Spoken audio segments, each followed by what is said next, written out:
वहीं छत्तीसगढ़ में राहुल गांधी ताबड़तोड़ रैलियां कर रहे हैं और बीजेपी पर हमलावर हैं, तो वहीं कांग्रेस सरकार की उपलब्धियां गिना रहे हैं और तमाम वादे आगामी चुनाव में जीत के लिए कर रहे हैं। रिपोर्ट देखिए। कमल का बटन दबाओगे, अडानी जी की सरकार बनेगी। अडानी को लेकर मोदी पर व्यंग्य। वायदे पूरे किए, 15 लाख आए बैंक अकाउंट में।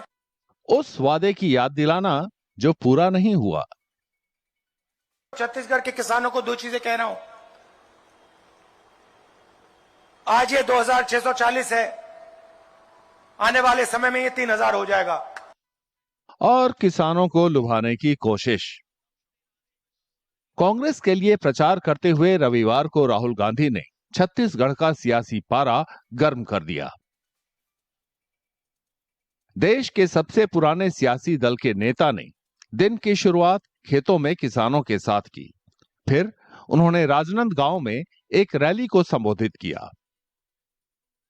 आप किसानों के जेब में से पैसा छीनने के लिए कानून लाए थे, आप अदानी जी को पैसा देने के लिए कानून लाए थे और आप 24 घंटा अदानी जी की मदद करते रहते हो। और यहां पे आपके जो चीफ मिनिस्टर हैं वो भी अदानी जी जैसे लोगों के लिए ही काम करते हैं।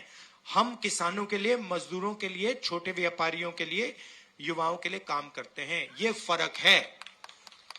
राजनांदगांव के बाद राहुल गांधी कवर्धा गए। वहां भी उन्होंने प्रधानमंत्री को आड़े हाथों लिया। खदान चली जाएगी, सही दाम नहीं मिलेगा, एयरपोर्ट पोर्ट सब उठा के ले जाएंगे, आपकी जमीन छीन के ले जाएंगे, या फिर कांग्रेस पार्टी का बटन दबाओ।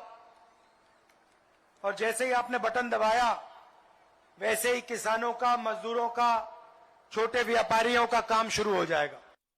प्रधानमंत्री की आलोचना के लिए राहुल गांधी ने हर खाते में 15 लाख रुपयों के उनके वादे की याद दिलाई। मोदी जी ने आपसे 15 लाख रुपए का वायदा किया था, याद है आपको? याद है? काले धन मिटाने का वायदा किया था, याद है? वायदे पूरे किए, 15 लाख आए बैंक अकाउंट में। आपके बैंक अकाउंट में 15 लाख नहीं आया, 2-3 अरबपति है, उनके बैंक अकाउंट में 15 लाख करोड़ रुपए चला गया। राहुल गांधी ने किसानों से कुछ बड़े वादे किए। मैंने यह भी कहा था कि जब हमारे किसान धान देंगे तो उनको 2500 रुपए प्रति क्विंटल रेट मिलेगा, कहा था। हमने 2500 कहा, अब 2640 है। आपने हमें यह तो नहीं कहा कि भैया इसको बढ़ाओ, कहने की जरूरत ही नहीं रही, हमने बढ़ा दिया। क्यों? क्योंकि हम आपकी आवाज को सुनते हैं, जो आपके दिल में हम वो समझते हैं। और आज मैं आपको 2 चीजें कह रहा हूं, किसानों को, छत्तीसगढ़ के किसानों को 2 चीजें कह रहा हूं। आज ये 2640 है, आने वाले समय में ये 3000 हो जाएगा। कांग्रेस सत्ता बनाए रखने के लिए छत्तीसगढ़ में जोर शोर से प्रचार कर रही है। यहां 7 और 17 नवंबर को 2 चरणों में मतदान होना है। वोटों की गिनती 3 दिसंबर को होगी।